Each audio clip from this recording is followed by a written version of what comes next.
A Verona, al Vinitaly edizione 2013, cominciamo con il governatore del Veneto, Luca Zaia. Allora, Presidente, abbiamo il sistema del vitivinicoltura veneta qui in mostra, settore che nonostante la crisi, insomma, tiene e regge.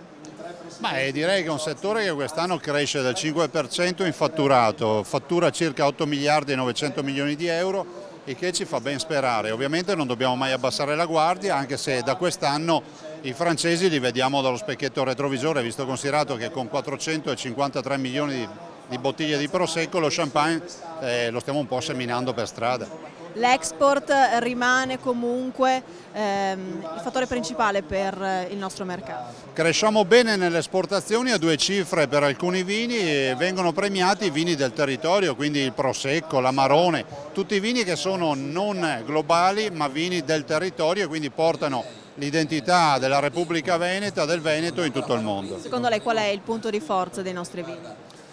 Il punto di forza è avere dei grandi produttori. Se non avessimo grandi produttori che amano la loro terra e amano le loro vigne, questo non accadrebbe. L'altro aspetto è che dietro ad ogni vino noi vendiamo il territorio e quindi il binomio prodotto-territorio è il binomio vincente. Se non ci fosse la burocrazia forse potremmo fare ancora più strada. La burocrazia sta letteralmente affossando il nostro comparto, ma non solo quello agricolo, tutti i comparti. E ci vuole un colpo di reni che ci permetta di uscire da questo impasse, che è quello di avere un ufficio complicazioni e affari semplici che costantemente ci mette in ginocchio.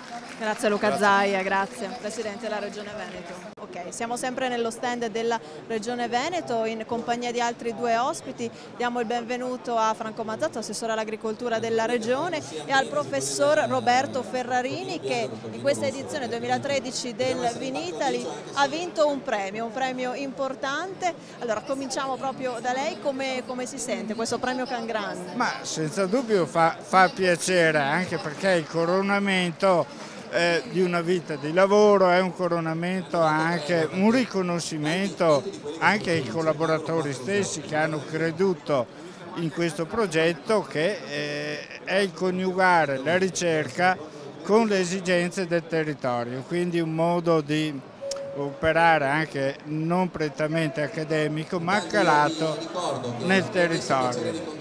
Assessore, quanto è importante avere delle figure come il professore per lo sviluppo di questo settore? Sono determinanti. Se accanto ai produttori ci sono anche degli accademici che sanno studiare il prodotto in tutte le sue forme e poi proporlo agli imprenditori come capacità qualitativa per sfondare i mercati, è determinante. Il fatto della ricerca è determinante per essere competitivi nel mondo e queste figure sono importantissime non solamente per il settore ma anche per il Veneto stesso.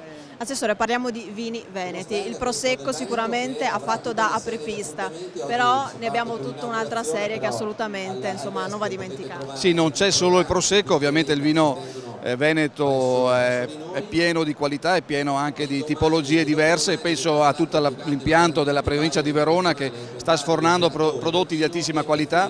Tra l'altro nei prossimi anni, oltre alla promozione ovviamente di questi grandi vini, Prosecco, Valpolicella ed altri, ci saranno quelli cosiddetti meno conosciuti che saranno portati all'evidenza internazionale. Stiamo puntando sui rossi, sugli internazionali, sui bianchi, però che magari non hanno il blasone del Valpolicella piuttosto che del Prosecco, ma hanno la stessa capacità di proporsi nei mercati mondiali con grande successo. Lei mette sempre al centro della sua attenzione il reddito delle imprese agricole. Ecco, con questo obiettivo lei che tipo di lavoro si dà?